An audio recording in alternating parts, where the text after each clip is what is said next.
Chairwoman Kincannon?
questions?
developed through the Thomas.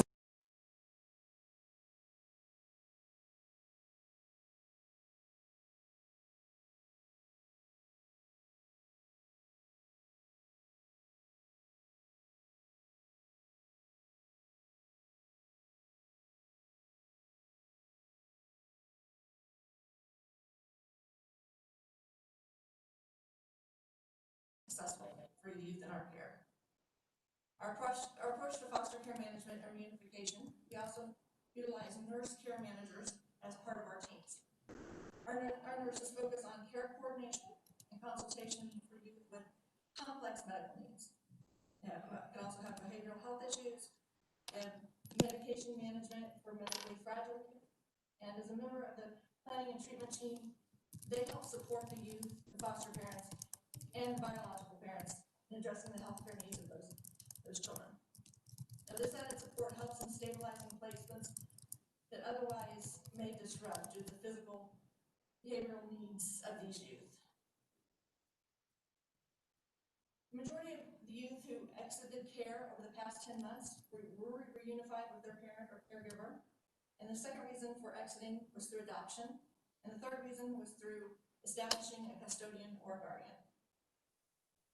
In January of last year, we began providing family preservation and reunification services in 25 counties in the DCF Eastern region. We have a packet here and we have a breakdown of the state and where we do our different programs within the state, so you can see that. So this is the Eastern region, essentially the whole going down from north to south, eastern part of the state. And through this program, we are providing prevention services to families with identified risk factors. And this is to help mitigate the risk through early intervention, help build competencies and parent caretakers to resolve problems and provide resources to overcome barriers. I think we all agree. The goal of this is to keep children safely in their home through intensive short-term interventions. Because we all, in the best case, you keep the children in the home, don't you can hopefully not have to remove those children to begin with, right? You can get in and work with the family to overcome some of those issues, then the child never has to be put in custody again. That's always what we're trying to do. And lastly, we've been provided functional family therapy since Families First Prevention Service Act. Some of you may know that was a federal act and received significant federal money in the state. And we were awarded the functional family therapy contract for that. And this is an evidence-based treatment model that works with youth who have been exhibited conduct or behavior disorders. And the program is an effort to keep them out of the juvenile justice system. So you'll hear a lot of talk about crossover youth. This is a program that hopefully those children have been identified that it's very likely they may go on to that. And how can we get in there early and see what we can do with our programs to mitigate that? The model works with both the parents and the youth. You get as many people that can touch on those children as possible early on, and get them to improve their problem-solving skills among all the family members and the youth, and increase solution-oriented decision-making. So we appreciate the opportunity to work across several grants and programs, be able to meet families where they are in their own journey. Whether it's working to help keep a family safely together, or provide functional family therapy to a young person to avoid involvement with our juvenile justice system, or working with the child in state custody to connect them with safe and loving homes. All these strategies contribute to our mission of partnering for safe and healthy communities. Stand for questions. Thanks so much. Thanks for filling in, Patty. Do we have questions? Representative Johnson. Yes, a question. Where are your offices? I'm out of Leavenworth County, and it's my area, and I saw. I'll get your packet. I can show you exactly where Leavenworth our offices are. But depending on what program we have and what areas we offer, we have offices in most of those counties. So I would love to come. Absolutely. Legislature. I might probably. Second question: has your group worked with the Joy Meadows foster care program? It's just being created in the last 2 years in southern Leavenworth County. That's a great question for our president, and I will find out and I'll get back to you. I don't know. I'm not, that's not familiar to me, but that doesn't mean that we don't have some people. I will find out and do that. Very, Thanks. Did you want to pass No, that that's- down? No, you.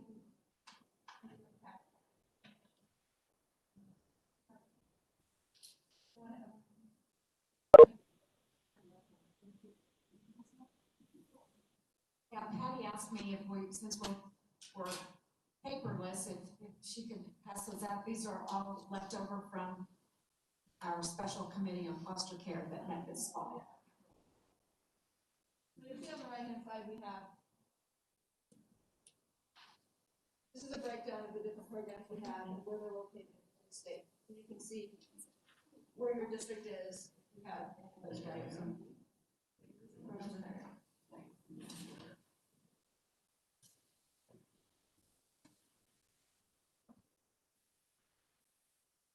Well, I'm around every day, so if you guys have any questions, you can always feel free to give me a call and we'll happily answer anything. I really appreciate all the good work you guys do here. I'm a former state representative. I actually served on children and seniors. It's a very worthwhile, sometimes tough to hear things, but very worthwhile committee. And you guys do good work, so thanks so much. Okay, thank you, Patty.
Hey, Fran, would you run and get my computer, please?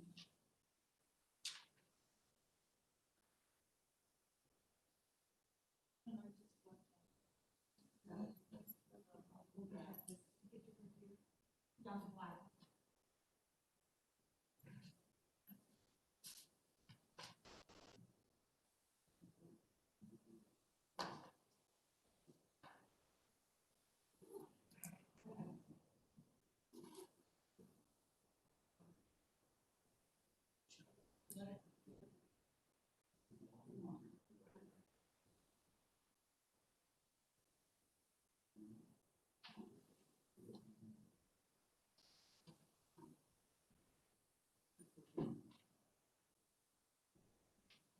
Okay, just to update.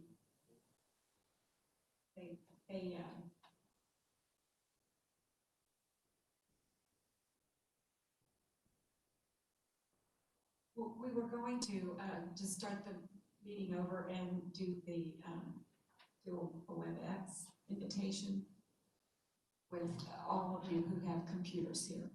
That's why I asked for mine. I've been following along with the handouts on my iPads. Lesson learned, bring my computer. But we also are real close to maybe being prepared.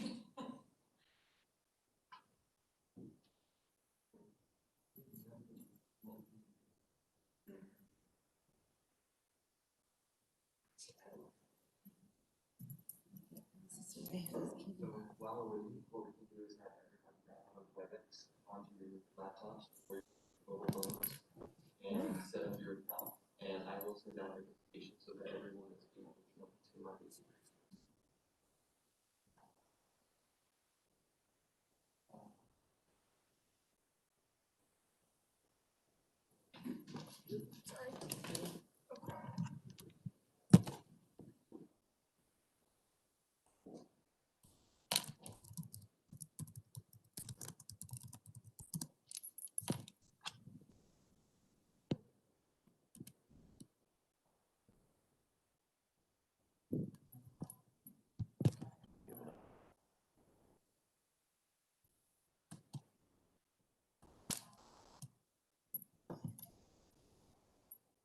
All right, so everyone should be able to pull up Fire.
Rachel, can you hear me? I heard you. Oh. Hi. Hi, there you are. Can Welcome to anyone else? committee. Okay, thank you. Hang on, just let's just take a deep breath and get everybody back in here. Let's see. Okay. Okay. So Rachel Marsh, this is Rachel Marsh. She's with Children's Alliance of Kansas. And we've had 3 presentations of people who were here in person. So Okay. it hasn't been completely wasted time. So anyway, welcome to committee, Rachel. Okay, thank you. Well, it's a little challenging. I haven't done this online yet, so it's hard when you can't see the committee members. My name is Rachel Marsh. I am the leader of the Children's Alliance of Kansas. My background is I am an attorney and a master's level social worker, and I've worked in Kansas child welfare for 15 years and with Kansas children and families for 20 years. I want to tell you today about who the Children's Alliance is, what's important to us, and what our priorities are for this session. And I also want to try to keep it short because I know you have a number of people who've been waiting.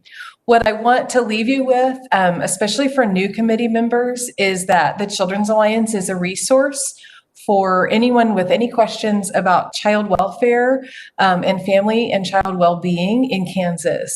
Our members, as you can see, if you have my testimony, I don't know how well that's working, is that we have expertise across the range. If you need a service for a vulnerable child or a vulnerable family, our members have that expertise. We have expertise in young children, early childhood. We have Head Start programs. We have people who are excellent working with medically fragile children who enter foster care. We have experts with children who have intellectual developmental disabilities, youth and adults with substance use disorders, as well as what you might more traditionally think of as the foster care system, with family preservation, family first grantees and prevention services, case management for foster children, and adoption services, as well as services to help adults as they transition out of the foster care system. We have outpatient mental health, we have inpatient mental health, and we have acute hospitalization for adolescents, as well as other members have treatment for substance use, particularly women with substance use issues. So what I'm trying to express to committee members who are new about the Children's Alliance is that the child welfare system is a complex and comprehensive system of care for children and families that starts at prenatal and goes all the way through young adulthood and then incorporates the whole family. If you want to hear from any of our members on any specific question, I'm happy to provide and make those connections for you. We as a group have decided as part of our mission, and it's in the bylaws of the Children's Alliance, that we are focused on improving the system of safety and well-being for children and families in Kansas. So we bring our collective expertise together, network about the concerns that we see in the system of care, and advocate for improved systems. And so you'll see me throughout maybe not this session, you'll see me on video throughout this session. I will be reaching out to you either by email or to ask for a Zoom interview, so that you know we're here as a resource. In future years, you'll see me up at the State House to be available for questions about the child welfare system. We want to just highlight really quickly what we watch in the Kansas legislature. We're very concerned about prevention. We believe that we should have our systems emphasized on preventing any traumatic experience before it happens to a child by preventing child maltreatment and preventing neglect.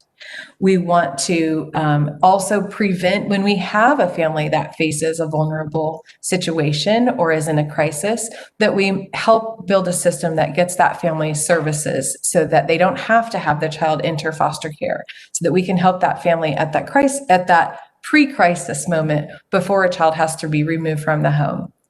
Then we advocate for a very strong foster care system. We need the system to focus on making sure that children who do enter foster care have the chance to be with their relatives, if that's possible.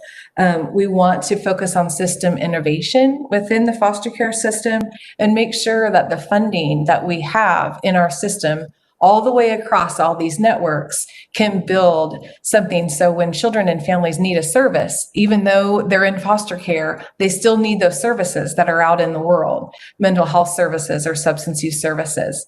So we want a system that makes sure that when we're trying to connect children in foster care to the services in the community, that those services are available and accessible in a timely manner and are of a high quality. Finally, we want to make sure that and this kind of goes to what I was mentioning, we want to make sure that we're focused on the child welfare system across the continuum. There is a common misconception that child welfare is just foster care, and that is not true. The child welfare system is a broad system, and we want to make sure that people don't have to enter foster care, and that when they exit foster care, they're going to strong communities. That's what we hope for our families. When we get a child placed back at home with a family, we want that family to be able to focus on the strengths and resources in their community, so that they can be successful in the long run without the state agency involvement. So our primary recommendations this year are to focus on enhancing and continuing Kansas' leading investment in the Family First Prevention Services Act. We were one of the very first states to implement prevention services, which was a very transformative change that happened in the federal government a couple years ago.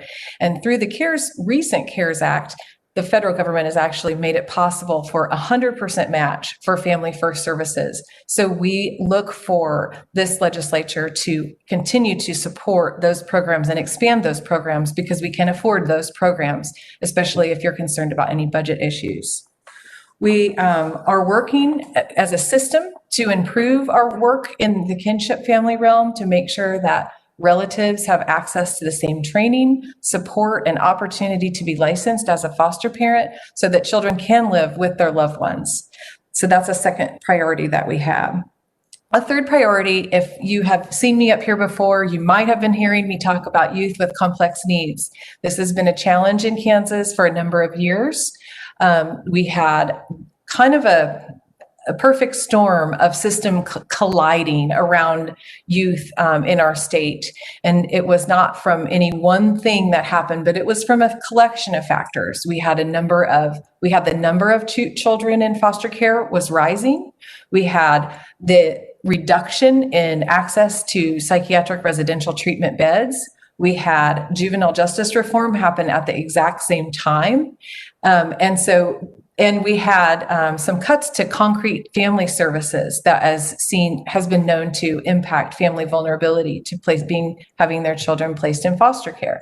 So with all of these colliding, we had some children who really have some complex needs that as a state, we're needing to continue to focus on. We need to make sure that our systems meet the child where the child is, and that we're not asking the child to meet our system where the system is. So that's something that you'll continue to hear from me that's just one of my soapboxes. And so you'll definitely know more about making sure that we're meeting the needs of those older youth with complex needs who don't fit in one particular program. And so then it's easy for them to have a challenge getting their needs met. We ultimately want to also look and make sure that the protections for children and families are here this year. We see in the governor's budget, just from earlier today, that she is wanting to fund crisis response for youth and young adults, and we absolutely support that. We want to also, I made a note and now I've lost the note. Oh, she's also focused on information technology for human services. And if you weren't here for the Child Welfare System Task Force, you may not know, but the child welfare technology systems that DCF manages require investment. And so the Children's Alliance is very strongly supportive of those technological advances. So again, I thank you for your time, and I thank you for working to get all of the technology set up. And please do not hesitate to reach out to me. And if I can help you connect with any of our providers in the state of Kansas who intimately know what the child welfare system looks like on a day-to-day basis and can help answer those questions. And I am happy to sit for questions at the appropriate time. Thanks, Rachel. When you talk about the children with complex needs, is that synonymous with crossover youth? It can be synonymous, but it's also not. What we find is that there is a segment of youth, and it is not a huge number of youth, but there are youth whose behavioral needs or symptomology is hard to define. Is it a juvenile justice issue? Is it a behavioral health issue that's been untreated? Is there a substance addiction that it makes it difficult to see which issue it might be?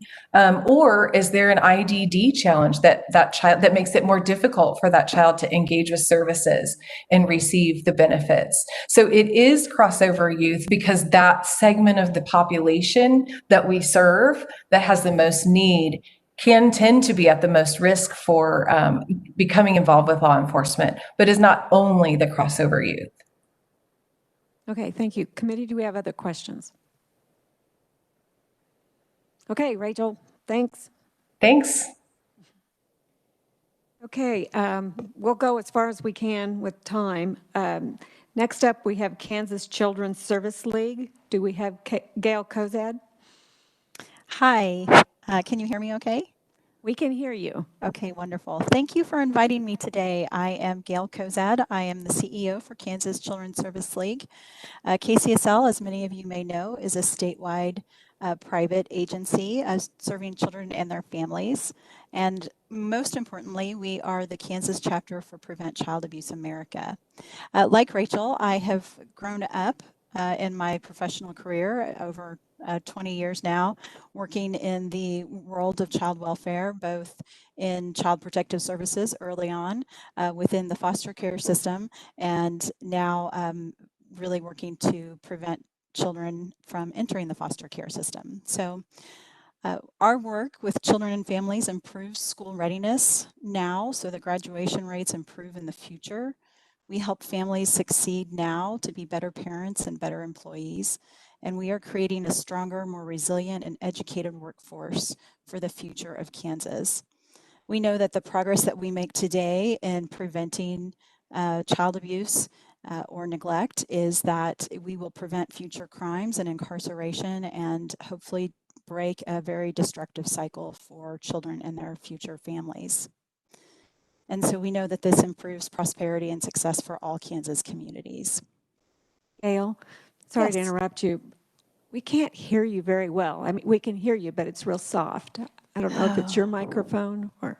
Okay, I will try and speak louder. Yeah, that's what I'd appreciate. Thank you. Okay, all right. So KCSL's, we have several programs. We make sure that they are evidence-based programming that works with children and families, and they are in the areas of health, safety, and education so that we can break those cycles of neglect, abuse, and trauma.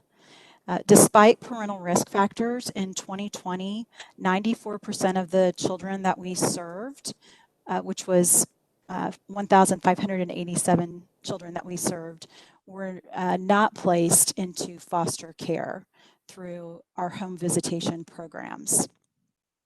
One of the things that we know is that there's over 30 years of research about how the impact of child adversity it has an impact on children as they become adults and their ability to function. And we know that that adversity includes abuse and neglect. It also includes household dysfunctions or other circumstances that affect children adversely, which include substance abuse, mental illness of a parent, domestic violence, and criminal behavior. And we know that all of these things can put a child at a higher risk of entering the foster care system. So all of our programs at KCSL focus on improving the circumstances that prevent these things from happening to children, or when they do, to help the child and the parent build resiliency so that the impact of that trauma decreases as they continue throughout their life. So this is really important to me personally, and just to put a face to what this looks like, you know, I grew up with a parent who was an alcoholic, and my family struggled to make ends meet. There was violence and abuse in my home, but I had extended family who were involved in my life every day. They cared for me, they mentored me, they taught me, and they supported my mother when she made the decision to leave my father. Today, I realize how lucky I am to have these people in my life that helped me build my resiliency. And that's part of the reason why I'm here today and in my role at KCSL, because they helped me to equip me with the tools to be successful. So what KCSL does is we come in with parents and their children when there was no one else that they can turn to, and we become that support system for them so that they can build resiliency and be successful as they move into further into their own lives. So I provided a lot of written testimony for you, but I know we're short on time, so I am going to just say in conclusion, we really want you to remember that prevention is the most cost-effective and the most efficient for children who are able to remain safely at home. We know that community-based prevention efforts are effective in helping keep children and their parents safe. We know that we can build resiliency, and we know that we can keep them out of the foster care system. So we hope that during this tough legislative session that you will continue to support funding efforts that have already been in place around prevention, which includes the Families First Prevention through the Department for Children and Families, TANF also through the Department for Children and Families, and the Children's Initiative Fund through the Children's Cabinet and Trust Fund. So in light of time, I'm going to go ahead and end my testimony for you all today. Thank you for inviting me, and I will stand for questions. Thank you for being with us, Gail. We do have your written testimony in our folders online. Do we have any questions for Gail? Okay, thank you. Thanks for being with us, and thank you for what you do. Absolutely, thank you. Okay, Kansas Action for Children. Do we have Mitch Rucker? Yes, ma'am. Hi, Mitch. Welcome to committee. Thank you. Good afternoon, Madam Chair and members of the committee. Thanks for the opportunity to speak with you all today. I am Mitch Rucker, and I am the Early Learning Policy Advisor for Kansas Action for Children. I believe that you have written testimony, so I'll try to avoid repeating that too much in the interest of time. But I did want to highlight a couple of points from that. KAC has been around for a little over 40 years, where we have pursued policies that will make Kansas the best place to raise and be a child. So we cover health issues, economic supports, budget and tax, and early learning policies. So if ever there's anything related to any of those policy areas, please feel free to reach out to myself or any other member of our staff. We like to say there's no wrong door at Kansas Action for Children. As I said, I am the Early Learning Policy Advisor. And, so what that means, and, some people hear early learning and they think maybe, just preschool. But I wanted to make clear that that covers much more than just pre-K programs. Early learning, or sometimes you might hear early childhood education, depending on which Zoom meeting you're in, covers a wide range of childcare. Whether it is home-based care, child care center, a pre-K program, Head Start, home visiting, parents as teachers, whatever it is, that is all childcare, and all childcare is early learning. Recent neuroscience has shown us that the first 5 years is where the bulk of brain development actually happens. And we can actually see now inside of a child's brain as it develops, see the wires connecting and lighting up and building upon themselves. And so we know that healthy environments and positive experiences and healthy relationships help the brain develop in a positive way. And conversely, unhealthy environments or adverse experiences hurt that growth, and that has lifelong implications. And so that's why we push for policies that improve the access and quality to high quality childcare for all Kansas children, so that they all have the opportunity to fulfill their potential, regardless of the setting that that's in. And so for that purpose, we'll be pushing a couple of different policies this session. One dealing with a tax credit for employers to help their employees provide childcare. Another that would help draw down all available federal funds for childcare in Kansas. And while I'd be surprised if either of those come before this committee, I hope that you will consider the importance of high quality childcare and early education and the impact that it has for our state as you do consider the policies that come before this committee and the others that you're in. I'd like to close in the interest of time just real quickly with a quote from the film No Small Matter, which I encourage you to see if you haven't yet, that says, if we get this right, our world will look dramatically different. And I can tell you that from the energy of the professionals and providers and the engagements of parents across the state when it comes to high quality childcare and early education right now, with the support of policymakers like yourselves, I know that if anybody can get it right, the Kansans can. So I thank you for the opportunity to testify today and would stand for any questions that you have. Okay, thank you, Mitch. Anybody have questions? All right. Thanks for joining us, and thanks for waiting on us, and thanks for what you do. Yeah, thank you.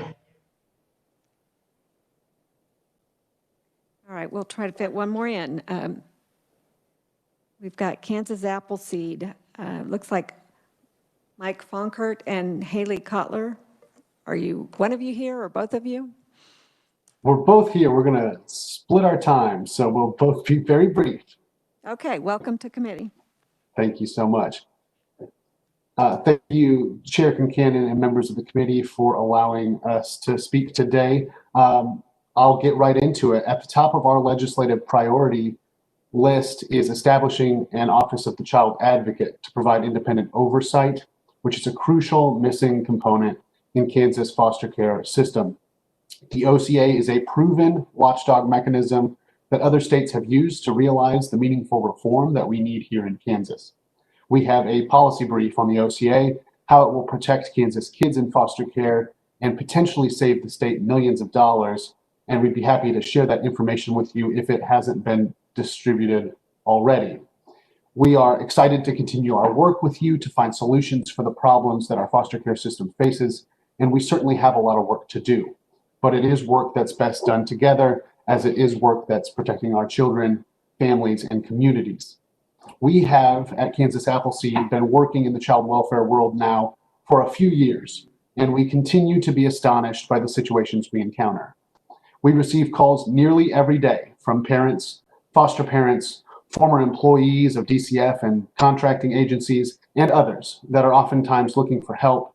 And unfortunately, oftentimes that is help that we are unable to provide them. There is a great need in this system for someone to act without bias in order to help sort out the complicated situations that can arise. The Office of the Child Advocate could do that. We have so much to do to truly fix this system, but one thing we know for sure is that independent oversight is a crucial and necessary component of long-term successful foster care reforms. We have heard many questions raised to us directly and in testimony presented to legislative committees over the last year that question the decision-making of contractors or DCF workers? Who do we rely on to give us the truth when the people we have entrusted to care for our children come under scrutiny?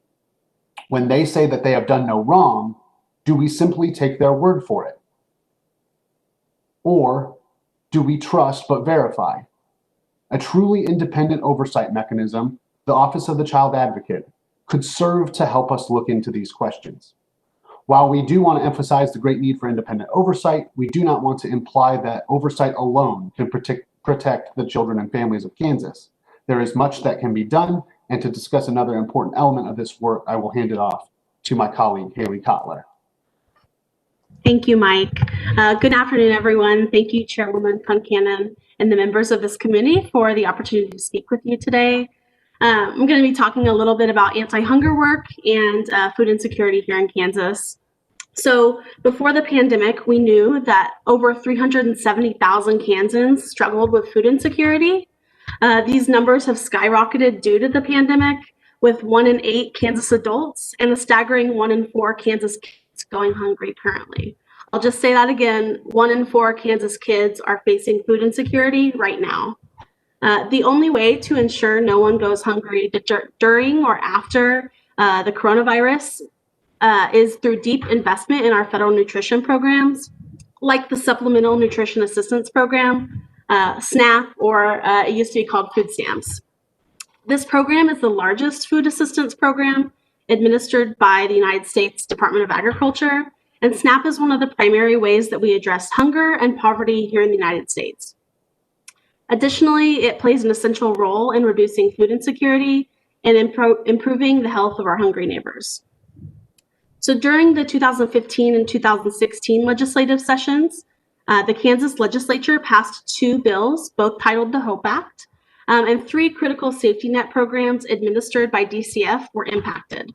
One is SNAP, the second is TANF, Temporary Assistance for Needy Families, and then Child Care Assistance. As a result of this legislation, it made it significantly more difficult to fully access the proven benefits of SNAP. The HOPE Act codified the worst obstacles for Kansas families and has had devastating effects on the well-being of Kansans.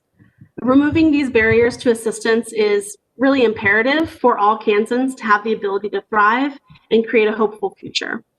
In the breadbasket of our nation, we really believe that no one should be going hungry. Deep investment in SNAP and other nutrition assistance programs are critical to ensure that Kansans have what they need to thrive. Thank you.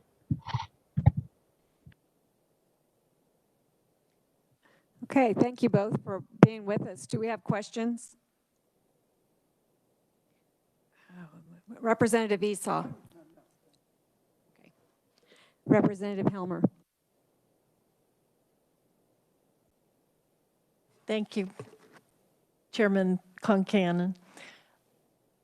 Other organizations have advocates for children and youth that are in foster care or just in need. And so I'm interested in what you're saying about being an advocate. Are you meaning to say or to imply that you're advocates for children that are in foster care, like a legal advocate?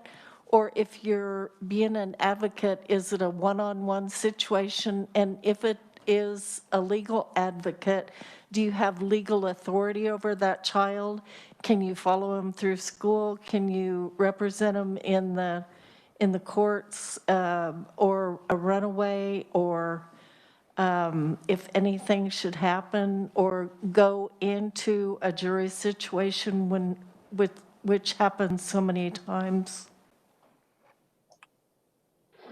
Well, so there was a bit to unpack there, but I think what I would say is, in general, we could certainly delve into all of the different nuances you pointed out. What we're looking to establish is an Office of the Child Advocate. It's a model that exists in other states across the country, and this is going to be an office of professionals that are solely dealing with assessing complaints that are made against child welfare system actors in one way or another, as well as studying the system, issuing reports to lawmakers around particular topics, as well as the system in general. So we're not talking specifically about creating what you're referring to in terms of like advocates, in a legal sense, but it's the name of the entity that would be